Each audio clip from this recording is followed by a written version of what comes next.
And so you have outplays, you have people's actions, reactions. All we can see is someone's behavior, how they're acting, their mindset, their choices, and we're like, oh, how come they? Why are they thinking like that? Why are they doing that? What is the? Well, we only see the action, but when you look behind the surface, you realize, you begin to realize their action is based on certain roots, certain things, and a major root is rejection. So our aim in doing this series is to bring breakthrough and freedom, okay? And we're going to find, as we continue this series, what you're going to find that through the supernatural deliverance and the grace of God and the power of truth, okay, and you should know the truth, and the truth shall make you free. For the power of truth, you're going to find freedom to uproot rejection, and this is why I would encourage you to stick it out for the entire series until the end. And so today we want to start. Last week we laid the foundation. Today we want to start by talking about rejection in the home. Okay, this is a major part, probably the most profound aspects. And the most common place rejection occurs is in the home or lack of home. And I believe God can help us and heal us. Okay, some scriptures we want to look at this morning. If you want to read, put your hand up. I only have a few. Ernestina, if you get for me the main scripture, Psalms 27 verse 10. Joshua, if you get for me Psalm 27 verse 10, but the NLT version. If you can get that on your phone. Ingrid, if you get for me John 8:44. Naomi, if you get for me 1 John 4:18. Sylvester, get for me Luke 15:29 and 30. That's all. That's all we have for today. Very few scriptures. Okay, so we want to look at this rejection in the home. Let's talk firstly about rejection in the home. And so God has designed everything we're a part of, everything we meet on earth has been purposely designed by God. Everything, right? Everything, the ecosystem, life, and so God, everything is, when God created the planet, there was more than just the stars, the moon, the waters, the sea, the animals, and everything we have. There are systems God put in place. There are principles, there are dynamics God put in place, and the family unit. A family was designed by God. Okay, family unit is not Hollywood's idea, right? Or modern civilized man's idea that we have somehow, we have evolved and evolution, and now we are, in our supreme thinking, what would be good for man to have a family? No, God designed family, okay, and God made family to be the foundation of human relationships, okay, and personality. And so this is why, in life, society, all of life can be broken down to, just like your body is broken down to very small little details, and so you have your whole body, then you have your systems, your skeletal, respiratory, digestive. Some of you, your digestive system is still working right now. You just had some breakfast in the kitchen, amen. I won't mention Josh, and I won't mention, And so you have all these systems, but break it further down, you have various organs, and then, eventually you have the minute little cells that makes up your entire person. And so likewise, every nation, broken down communities, cities, and then broken down societies, and then, little boroughs, and then eventually families. And so God has designed that life is made up of families, and so the family home has a responsibility. Okay, it has a purpose. Okay, we're going to look at that this morning. It has a purpose, and its primary purpose it's that God has made it to be a place of acceptance. Okay, a place where children are raised. And where they are groomed, they are raised, they are built up, okay, and so this is children run to and they cling to their parents because this is the place where they first encounter acceptance, Now remember, we talked last week about the two things that God made us for. What was it? Love and acceptance. God has coded in every single human being, every person, no matter how, where you're from, how old you are, how young you are, God has coded. It's innate. No matter how tough people, you see some guys, they walk around, they got tattoo all over their bodies. I am tough and mean, and then they cry like babies, right? Because in every human personality, God has coded within us that we need love and acceptance. And so the primary place to receive this is in the family. Okay, and so God has, this is God's design. You can't erase that. And so let's think about it, right? So in a perfect world, what should a family be? Okay, all right? A family should be, and I'm going to just paraphrase here. We're going to just scan through some things. A family should be what? Made of what? Real quick. Joshua and Nice, just put both of them. Romance and love. Okay, Joshua, go ahead. Apart from romance and love, what should the family be? Just a mother, father, and children. Okay, so a mother and father, male and female, not Steve and Harry, right? So male and female, a mother and father, and and that should be the primary bedrock foundation of a family, mother and father and children, okay? And so now this is very crucial, all right? It's a great statement, mother and father, okay, raising their offspring. But this is crucial. Okay, let's look at some positive things here. And because in a perfect world, a mother and father would want their children. Right? Now that sounds very basic, and of course this should, right? We'll look at it in a minute why this is crucial. They would want their children, okay? Number two, they would raise their children, okay, properly. So that happens by being present. They are there, they are instructing, they are providing, they are leading, they are covering, they are doing all these things. So they would want their children, they would raise their children, they would love their children, okay? And they will express that, sometimes by words. Obviously, that's the easiest, most common, natural way, is they would love their children by words of affection, and by gifts, by all kinds of means. And then they would accept their children. Now, some of you thinking, Pastor, isn't that normal, right? They will accept their children. In other words, they'll accept their children for who they are. Right? Accepting not based on criteria and performance, okay, but simply accept their children, okay. When this is a very powerful dimension. What I'm talking about, that they would want their children, they would raise their children, they would love their children, they would accept their children.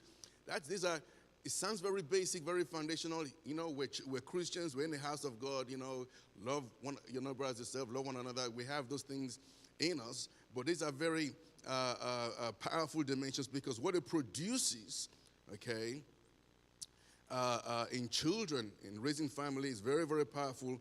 It produces, number one, some of the most dynamic principles, dimensions in human personality, okay? And so think of what it produces. It produces identity. Who am I? You get your identity from your family unit. Okay. It produces confidence. Your confidence is based on your worth, your value, as you see yourself. And so from the time kids are born, their parents are always telling them, you are a darling, you are wonderful, you are the best thing. I was going to say since sliced bread. That's all right. You are the best there ever is, and they give them pet names. I don't embarrass my children, but they give them pet names. They call them. She's laughing. All kinds of names, and so they're fond of them. There is all right. So it produces identity. It produces confidence. It provides healthy reference points. Kids don't know references. They need to know reference points. What am I supposed to do? How should I be? Where, and it also, along with that, it produces boundaries. How far is too far? How close is too close? What is acceptable? What is unacceptable? And so these are some of the foundational things, unique, great dimensions that are released in children just by being raised in a family unit. Okay, where there is love and acceptance. And so these things are powerful. Think about them. Identity, who you are. A lot of people, who am I, right? What am I? Okay, so this question is answered in a family unit. Confidence, okay, confidence. Your worth, your value. As you see, how do you see yourself? Okay, all of that question is answered at home, right? And healthy reference points. Okay, this is how to function. This is how to respond when that happens. Do you charge? Do you overlook? Do you run? Do you escape? Do you fight? What do you do? And so reference points oftentimes is learned from the home where you're raised. And of course, so you have all these things that happen. Now, that all happens when kids are raised in a healthy home. Okay? They learn acceptance or receive love and acceptance should be received in a home. Now, sadly, this is not what happens in many people's lives. Okay? So we're talking about rejection. Sadly, the home can be the place where people experience their first rejection. And the greatest rejection of all happens in the home. Let's read our text. Psalms 27:10. The first version. When my mother forsake me, then the Lord will take care of me. Okay, when my father and mother abandon me, the Lord will hold me close. Let's read the NLT version. I think Joshua has that. There's a microphone. Even if my father or mother abandon me, the Lord will hold me close. Okay, so even if my father and mother abandon me, the Lord will hold me close. And then they have Usain Bolt at 50 meters. That's not fair, right? Would that be fair? Okay, that's not fair. So he's overtaken you already, all right? And so, let me try to think of another example. It would be like, you're doing an exam to get a job, and the person two of you going for that interview, and the other person has their family member is the interviewer, right? And they wrote the exam questions. It's not fair. You have no chance. That's my point. So, when kids are rejected or when a person suffers rejection from the very start of their lives, right? You get my point now? They are overtaken. They had no chance. They haven't had their adult mind to filter and work through. What did you just say to me? How am I supposed to take that? Before they were born, it's already happened. Right? Okay. So that on the premise. So we're going to look at some things. Okay. Many ways rejection comes in the home. Okay. So let's start by the very first, which is the birth circumstances. All right? When the birth of a child is not wanted. So you have people, ladies get pregnant, and it becomes unwanted pregnancy. And so a lot of circumstances can cause that. Maybe age. Because of my age, I don't want this pregnancy. Maybe affair. It was an affair. This pregnancy is a result of an affair. This is not what I was wanting. Maybe it's because rape as a result of rape or even incest. This is not what I wanted. Or perhaps, selfish reasons. I had my career life ahead of me, and this wasn't what I wanted now. And so, I'll tell you this right now, okay? When people have such mindsets, either mother or father, and when sometimes men tell their girlfriends, well, I want you to abort that child. I don't want a child right now, all right? Okay. Now, you might say that, you might think that, you might feel that way, but I'm telling you, in the woman's womb is a living being, right? That hears and feels. This is why people who do adoption, it's just a bunch of cells. Yeah, right. Before you were born, I knew you. I called you by name, right? And so,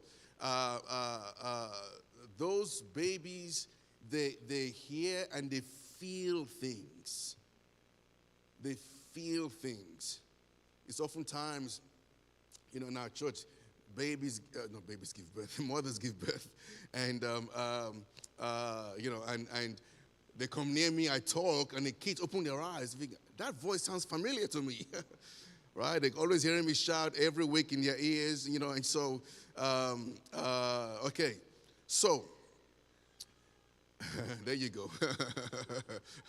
Zara's going, yep, I say amen to that.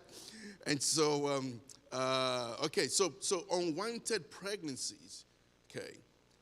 Babies feel that in the womb. They feel rejection before they even had a chance to start in life. They're overtaken,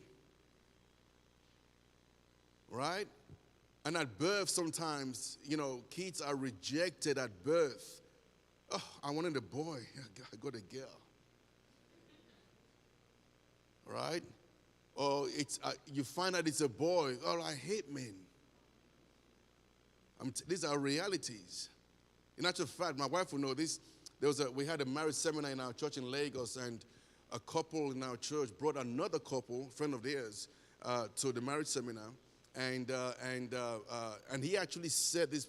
Oh, it was a question answer time. He actually publicly asked this question if it was fair. And so what happened was they'd had 6 girls, right? They were pursuing a boy, and she was pregnant with child number 7. This was at the time they couldn't really tell baby's gender in the womb. And so child number 7, on the delivery day, he was right there. And as soon as baby came out, saw baby's gender, walked out the hospital, abandoned the woman and the children because it was another girl.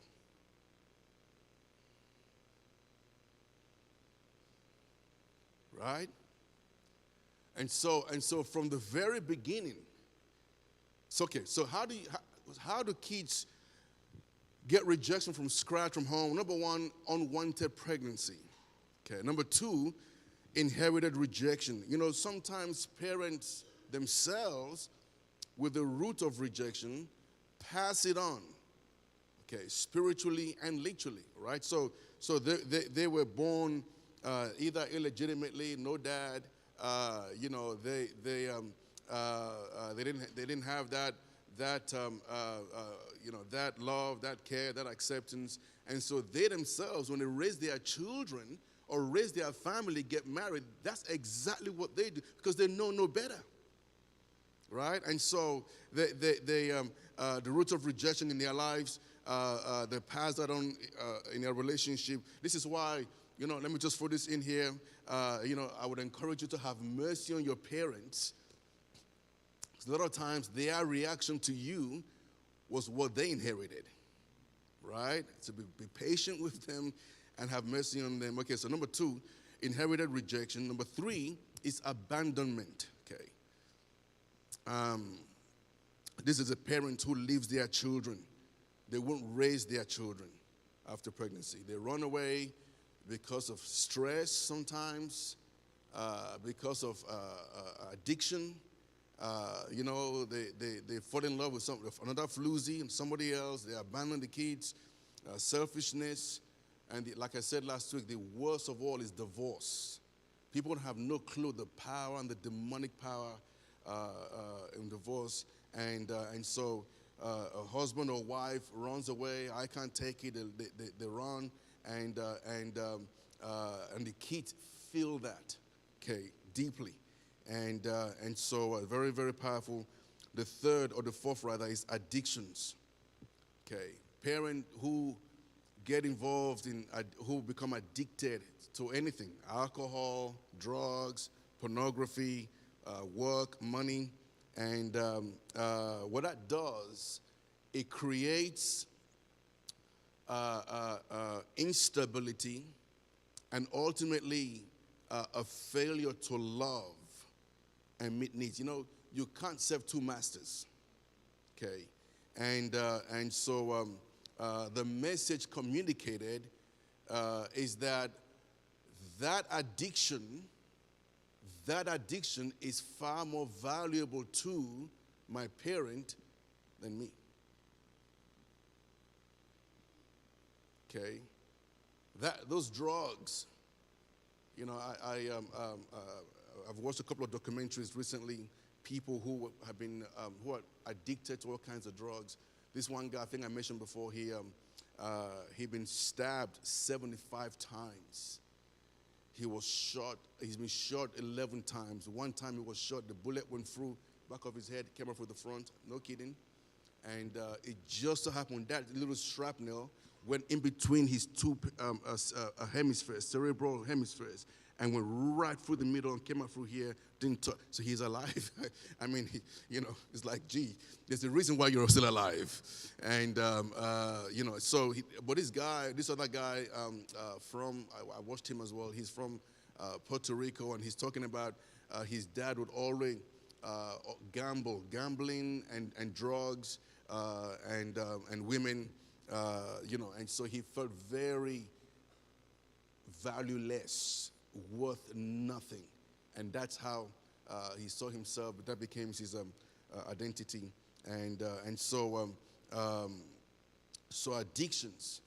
Okay, parents who are addicted, they you know, they think, hey, you know, I'm with my children, but the communication, what the vibes the kids get back is you love. You know, you value your work, your money, your pride, your drugs, your friends more than you value me, your sports. Okay. And then we have a fifth thing that causes rejection at home is abuse, violence, verbal, sexual. Okay. Let me tell you something right now, parents. You know, I was talking to a parent the other day, actually a phone call just 2 days ago. You know, kids' psychology is very different. And I'll encourage parents to buy books by James Dobson on raising children. Every parent should ought to read James Dobson on raising children. When parents argue in front of kids, right, they hurt each other, right? When they say, oh, you know, I'm fed up of you, what the child hears is, you're fed up of me. That's what they hear. Okay? I'm not actually saying amen to that. Okay, so I'm fed up of me. And so they that's what they hear. They are being beaten emotionally and mentally. Okay, and so abuse, verbal abuse. You know, we tell parents, never argue in front of your kids. We preach that, you know, we say that, but inevitably, you know, we're driving, you know, and, well, you said, no. And, you might as well get a club out and batter your child and let them bleed. That would be far better than arguing in front of your kids.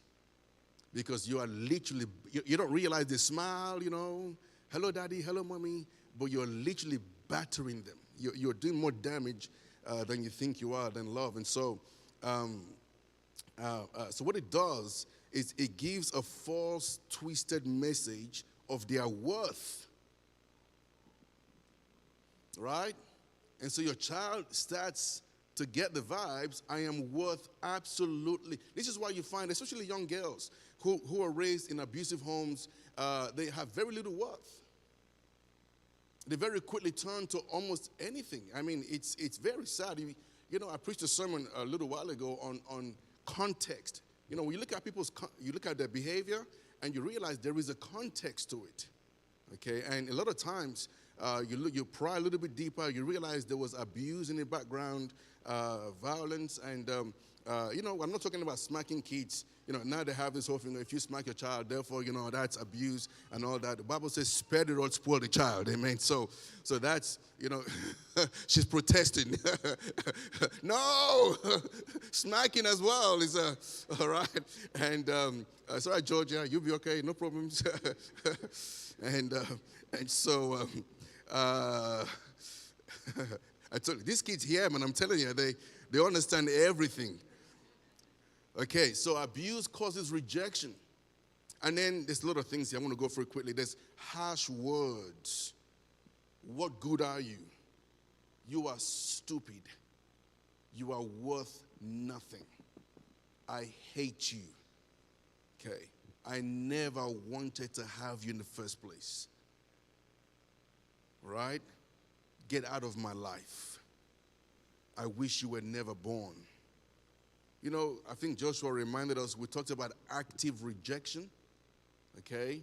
That is active rejection, when words like that are spoken, all right? And again, let me just throw it in here. When couples say such words to each other in the hearing of kids, you might tell your wife, I wish I never had you, or I wish I never. What your child hears is, it's daddy's talking to me, or mommy's talking to me. I wish I never had you. I wish you were never born. And they personalize everything we say to our spouse. I'm telling you, this is why it's a very powerful thing. It's a very powerful dynamic. And any parent who minimizes that impact, well, that's your, okay, harsh words. And then there's withholding love. We spoke about that last week. Parents who show passive, we call this passive rejection. They don't show affection or show love, and the kids, sort of think in their minds, well, my parents love me, but they don't really show it, and there's inability to express love, and so there is no, your child does anything good, never a well done, oh, that was great, you did well there, just, oh, okay. I think someone was telling me their son was involved in upholstery work, and came home one day, did upholstery, like a footstool, very nice, multicolor, and brought it home. Hey, look at what I made. Oh, you did make that? Oh, okay, just, right? And what the child was craving for, oh, that was very good. That's, how many parents here, your child comes home, they've drawn a picture of mommy or daddy, you know what I'm saying? And it's this large head, and the nose is as big as the, Everett Mountain. Is that mommy? Is that mommy? It's like, no, it's daddy. No, that must be mommy. Right? And, and so they write to your dad, it's like, oh, all right, you put it on, well done, son, that was awesome, you did a great job, and you encourage your kids. But there are some, inability to express love, leaves a child wondering, do they really love me? Am I really accepted? Okay? And of course, that leads to the parents who are demanding, hard to please, performance-based. I heard a story of a young man who was involved, not in international athletics, but on local level. This is a true story. And what's his name? Malcolm Gladwell. If you can get his podcast, some podcasts of his is a little silly. Got nothing to say, but others are very good. And he talks about this whole thing about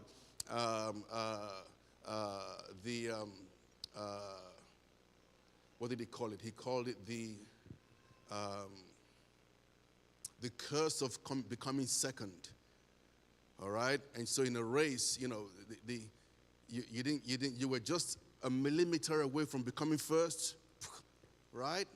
Usain Bolt beat you by just 0.001. You nearly got there, okay? The guy who wins, the frustration of coming second. The guy who came third measures himself, gee, all these guys lost and I still got a medal. He's happy, okay? The guy who came first, he's happy, but the most frustrated person is the guy who came second because he nearly got gold. Gosh, dang, right? The guy who came third, he's like, gee, everyone lost and I get to stand on the podium, right? Receive a medal. So he's third. The guy who came first, he's happy, but the guy who came second, he's like, man, I nearly came first. So this guy had come second, and his dad came to him and said to him, how does it feel to be the first loser?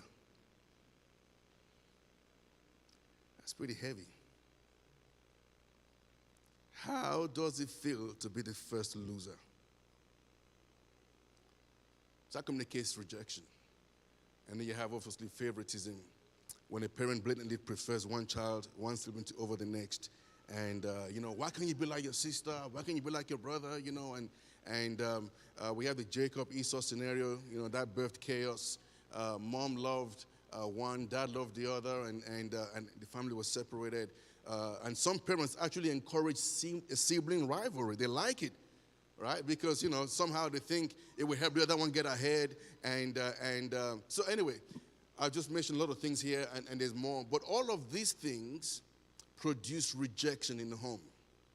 Okay, a sense of feeling of rejection and a profound sense of feeling unwanted, cast aside, thrown to the side, having no value, and that's the message rejection communicates in the home: is I have no value, I don't fit, I don't measure up, something is wrong with me. So in the place, in the home, okay, that God has designed to be the place where we're built up, encouraged, right, raised up.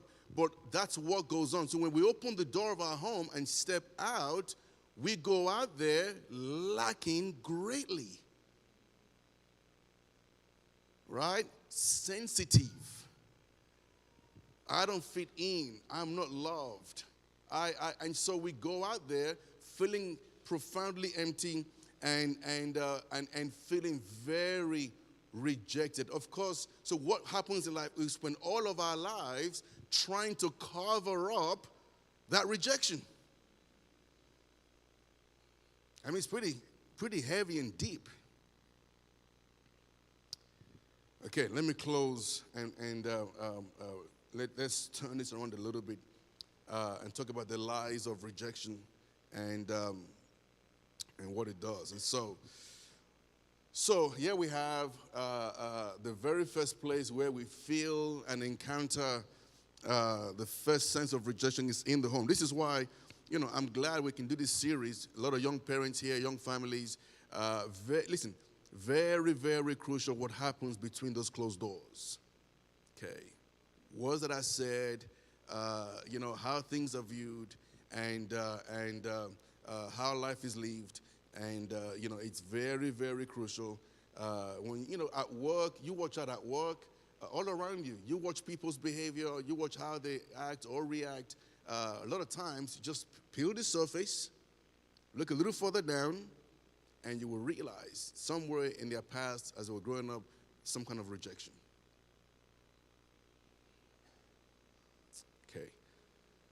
Okay, let's move on and let's talk about the lies of rejection. Because the greatest danger of rejection is that rejection tells us lies. Okay. And so I've just described what happens at home, what could happen at home, what happens in some homes.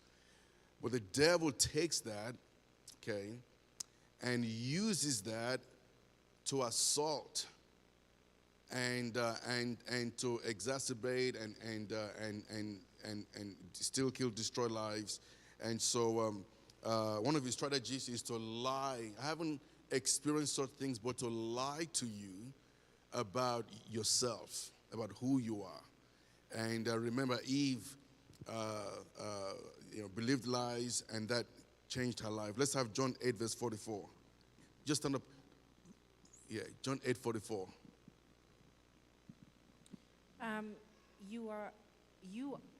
You are of your father the devil, and the desires of your father you want to do. He was a murderer from the beginning and does not stand in truth, because there is no truth in him. When he speaks a lie, he speaks from his own resources, for he is a liar and the father of it. Okay, so the Bible identifies the devil as a liar, and he uses our past to lie to us. And so, let's quickly just open it up here. What would be some of the lies of rejection that people believe? Yes, Debbie. I think sometimes when you're rejected by one person, you feel you're rejected by everybody. So Yes, okay, very, very good. So you go away and you start thinking, everyone hates me, right? And so maybe someone might just, I don't know, say something, do something that is remotely similar to your past. Oop, okay, they hate me. They reject me. That's very good. That's a lie from hell. Can you say amen this morning? I'm telling you, how many people I've canceled and I've told they don't hate you. I'm telling, right? In their mind, but they are convinced. No, they hate me. No, it's like, I know they don't. I was talking to a lady. This was one of the problems of lockdown. People sat at home for 2 years. And their mentor, how many thank God for church, right? Coming to church every service, but trying to get everyone out of lockdown. And I sat with it. I'm saying, sister, I am telling you, it's a lie. But no, she's absolutely convinced, and that's a lie from hell. It's a mental stronghold. And okay, very good. Anything else? What else? How else? The devil lies to us. Yes, Amanda. that when you're rejected, there's something wrong with you. I'm sorry, say that again. When you're rejected, you feel like there's something wrong with you. Yes, very good. When you feel rejected, you feel as though I am the problem. Very, very, that's in my notes right here as well. I am the problem. I need to be perfect. All right? It's only if I'm perfect that people will accept me. Now, very good. Anybody else? Okay. Sorry, Joshua, ladies first. They both put their hand up at the same time. They're really in love, aren't they? This couple is like, they put their hand up every single time, same time, huh? Okay, go ahead, Nazarene. So if you've been told when you're young that you can't do a specific thing or a specific task, or there's a value that you lack, let's say, I don't know, just relationships, you're not good at that, or I don't know, but anything when you get older, when you're challenged, I think you could do that, you've already got a predetermined mindset that I can't do that because my parents told me that I can't. Yes. Yeah. Yeah, that can also be, very good. Anybody else? Yes, Joshua. I think just like when someone is rejected, there's a drivenness to be successful. Yes. Yeah. You begin to you feel like you have no worth, and or you feel your worth is based on performance. Okay, if I can achieve this, then I will be accepted. If I rise to this level, then people will like me. And so everywhere you are, you're always feeling I have to prove myself. I have to, earn my worth and very good. Yes. Chris.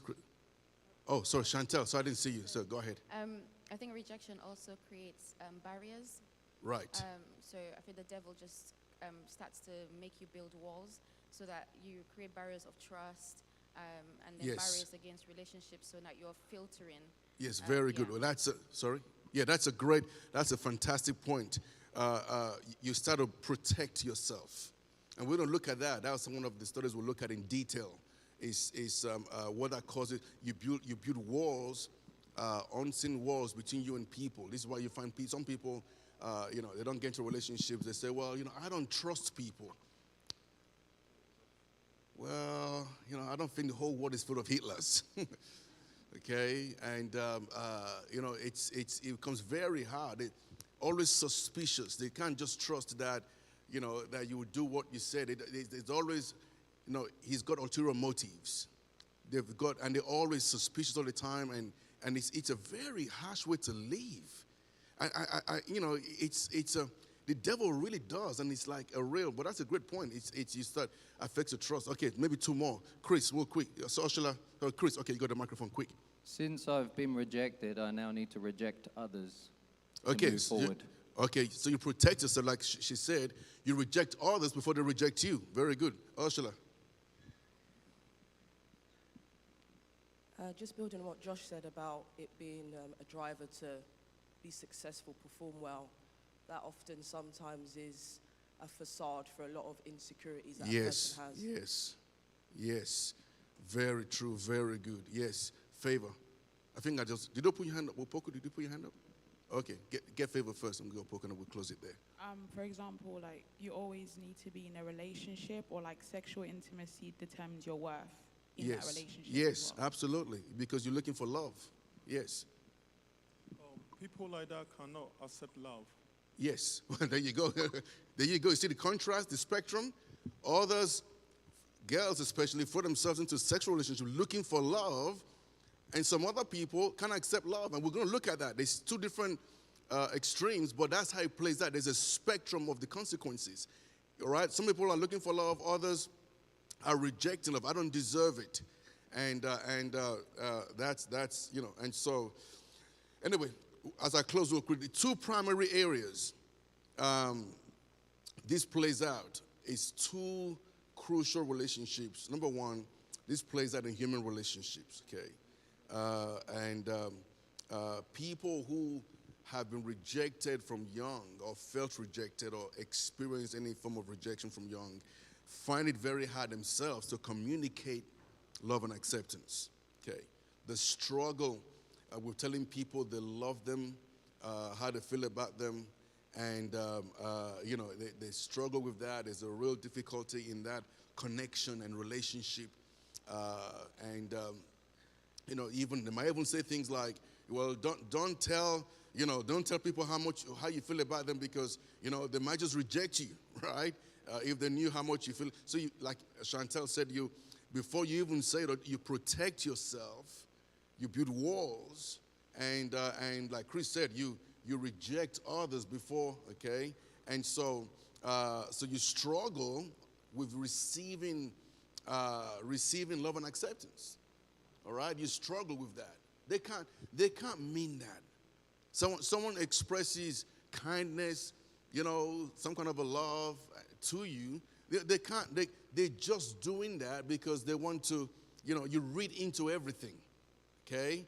And you struggle to accept love and acceptance, and then you struggle to give it. You know, in some cases, some ladies I've dealt with is that any kind of love or acceptance from a male gender, they see and interpret as sexual. Especially women who have been abused when they were young. They misinterpret anything like that, and so just can't understand that, hey, people can be nice and kind and loving and generous and accepting like that. And then they also struggle with giving, all right, with giving love and acceptance. You know, and so you know, some people won't accept gifts because they don't want to feel as though if I accept your gift, then I owe you one, you know. And so yes, it becomes very, very complicated, becomes very difficult to process. So it affects our relationship with each other, but also affects our relationship with God, okay? And that's what happens. We transfer our feelings towards, about our parents, towards God, okay? So the opposite of love is not hate. The opposite of love is fear. 1 John 4:18. Yeah, quickly. Go ahead. Loud and clear. Here comes the mic. There is no fear in love, but perfect love casts out fear, because fear involves torment. But he who fears has not been made perfect in love. Okay, so people can be saved and live in fear. I'm afraid God can't be trusted. Okay, I'm afraid God will let me down. They are afraid to take steps of faith. You know, if I take a step of faith, God's gonna let me down. Because think about it, when they were young, their parents let them down, right? Okay, Daddy, love me, Daddy, and they just walk right past, you know. And like you said, maybe the thing of rejection in pregnancy period or like that man in Nigeria rejected all his 7 daughters, walked out, and so now they're afraid to trust God. If I trust God, I've been let down before. If I trust God,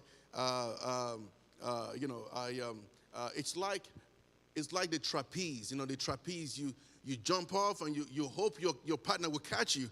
I want you to say, 1 minute, I've got an itch. And down you go, And so, Penny used to hate it. She used to kill me for it. Well, in Lagos, I put my kids on our staircase, or we had a tall freezer, I put them up there. I said, all right, jump. And Aaron used to love it. Rosie used to cry, but I said, jump. and they would just jump, and I would catch them, And so, but imagine if I just went, there you go. That serves you right. Learn a lesson. Okay, and so, that affects how much you trust. If you can trust, right? Okay, so let's have one last scripture, Luke 15, verse 29.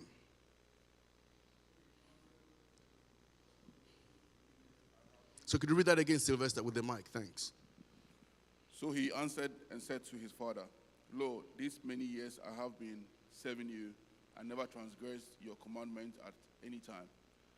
And yet you never give me a young goat, that I might make merry with my friends. But as soon as this son of yours came, who has devoured your livelihood with harlots, you killed a fatted calf for him. Okay, so basically this is performance-based. We bring the same thing into our relationship with God. I have to perform in order to deserve or earn God's love and acceptance. And so again, that's another dimension. Okay, what I'm going to do is to maybe for 1 or 2 questions, we really have a few minutes. Put your hand up, Ingrid. So, Pastor, as you were talking, I was just thinking about how demonic rejection and its impact is. Right. Because it has so many different faces and it has so many different symptoms. And as you were talking, I was just thinking the grace of God is so amazing, because salvation, discipleship, yes, undoes a lot. And it helps us so much. I'm just thinking about little teachings that come from the pulpit. Yes. That really save even marriages in moments. Like, I'm thinking about how submission as a wife is so important, because that is a platform on which you can exercise self-control in front of children. Yes. And little things like that. So exercise self-control in front of children when there's fighting, for instance. Yeah. To prevent things like rejection. Yes. Yeah. Sorry, you don't have to worry about that now. You're anymore they can fight. They haven't got kids yet, so that's okay. You can slam in. Just kidding. But no, it's true, right? And so, a lot of churches, they have, I believe in deliverance. Okay, some churches have a specific ministry, a niche deliverance ministry. People cast out demons and all that. But I tell you right now, okay, I have seen more deliverance just from discipleship and preaching than the instantaneous 1 hand, 1 second, 1 minute, and so we don't realize what we're spared just by simply hearing weekly, daily sermons and applying it. Okay, hearing it and applying it, you don't realize a lot of this stuff I'm talking about right here. It's we are delivered, set free, thinking, saved, and in our right mind. Okay, the amount of stuff we are saved from, delivered, we won't even know. Okay, and so some of you, I'm reading this stuff about rejection, parents, not raising. You think, well, that's normal. That's normal because you sit in church, right? Out there, that's abnormal. Okay, and so very good. Maybe one more question, perhaps. Anybody has any question? Yes, Ernestina. Last one. Rejection obviously manifests in different, facets of life, just like what Ingrid said. Yes. So then how does the person, I guess first question is, does the person who's rejected know that they're rejected? And if so, would they have to be actively, just like I said, applying, because you have to recognize that you've been rejected before actually applying God's word. Is it easily determined or discerned by an individual? Yeah, I guess, you know, as we go on in the series, some of the symptoms will strike a chord, okay? Like we just mentioned, for example, you feel, you know, I have no sense of worth. Oh, that's me, all right? Okay, go. That's, all right, okay? And then, you know, I find, you know, my worth is based on my performance. Let's go, that's, I link my worth based on my achievements. And I thought I was healthy, but now I realize that's not healthy. I should be accepted for who I am, not what I do, right? And so, so as time goes on, people will recognize that some of the mentality mindsets that they have or had, it's not healthy. And it's as a result of rejection, someplace or the other, okay? And so that's, and the person a lot of times doing the rejecting, oftentimes, you know, they're simply living and doing as they also experienced. Okay, this is what they have experienced, and so we mirror behavior. This is why it's so crucial. I'm going to write a sermon and preach a sermon on forgiveness. This is why, you know, parents say, I will never do to my kids what my parents did to me, and they do the exact same thing because you haven't forgiven your parents. Okay, and so, you know, people do things towards, they hurt us, they say things towards, they act nastily. We go, that's horrible, that's wicked, that's nasty, bang, bang, bang, bang, bang, right? And, but the reality is that if we don't forgive them, we end up doing exactly what they did. And we end up being just like them. And so, and we go around rejecting other people, you know, and so that's usually what happens, you know. But my prayer is that God will help us and deliver us through this whole thing. Amen. God bless you. We have just 5 minutes before church begins, so if we all get ready for church.